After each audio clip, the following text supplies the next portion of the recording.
তো প্রধানমন্ত্রীর মেয়াদের বিষয়ে একটা ঐকমত্য ছিল যে প্রধানমন্ত্রীর মেয়াদটা সীমিত করা প্রয়োজন। আমাদের যে বর্তমান ব্যবস্থা আছে সেই ব্যবস্থা থেকে আমাদের পরিবর্তন করা প্রয়োজন, মেয়াদটা সীমিত করা প্রয়োজন। এবং আরেকটা ঐকমত্যও ছিল যে সেটা 2 বার বা 2 মেয়াদ সেইভাবেই হয়তো সীমিত হবে, কিন্তু 2 বার হবে না 2 মেয়াদ হবে সেটা নিয়ে আলোচনা চলছিল। এরপর একটা প্রস্তাব আসলো যে সর্বোচ্চ একজন ব্যক্তি কত বছর বা কত সময় প্রধানমন্ত্রী থাকতে পারবে সেটা নির্ধারণ করলে হয়তো ভালো হবে।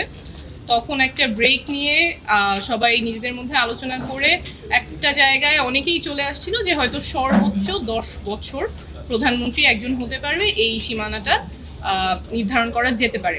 আমাদের ন্যাশনাল সিটিজেন পার্টির পক্ষ থেকে আমাদের প্রস্তাবনা ছিল যে একজন ব্যক্তি 2 বার শপথ নিতে পারবে, এই জায়গায় আমরা সীমা নির্ধারণ করার কথা বলেছিলাম। কিন্তু যদি ঐকমত্যের স্বার্থে সবাই সর্বোচ্চ 10 বছর বলে বা সময় নির্ধারণের ক্ষেত্রে আমাদের সেটা ফ্লেক্সিবল থাকবে।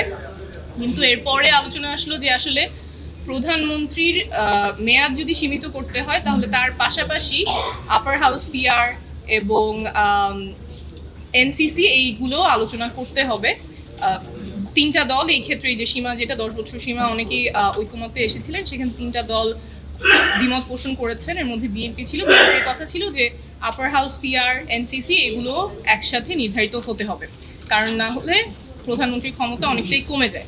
তো এই ক্ষেত্রে আমাদের পজিশন হচ্ছে যে এনসিসি বা সাংবিধানিক পদগুলোতে নিয়োগের ক্ষেত্রে আমরা তো সবসময়ই চাইবো যে নির্বাচন কমিশনের মতো কোনো প্রতিষ্ঠান পক্ষপাতমূলক আচরণ করবে না, তাদের নিয়োগটা হবে একদম নিরপেক্ষভাবে। তো সেই ক্ষেত্রে যেই সাংবিধানিক প্রতিষ্ঠানগুলো প্রধানমন্ত্রী বা এক্সিকিউটিভকে অ্যাকাউন্টেবল করার কথা, তাদের নিয়োগের ক্ষেত্রে তো প্রধানমন্ত্রীর যদি হাত না থাকে সেক্ষেত্রে ক্ষমতাটা কমে না, বরং ওই জায়গার ওই জুরিসডিকশনটা থাকারই কথা না। কারণ যেই প্রতিষ্ঠানগুলো এক্সিকিউটিভকে অ্যাকাউন্টেবল করবে, এক্সিকিউটিভ ক্যানট দেন রিক্রুট।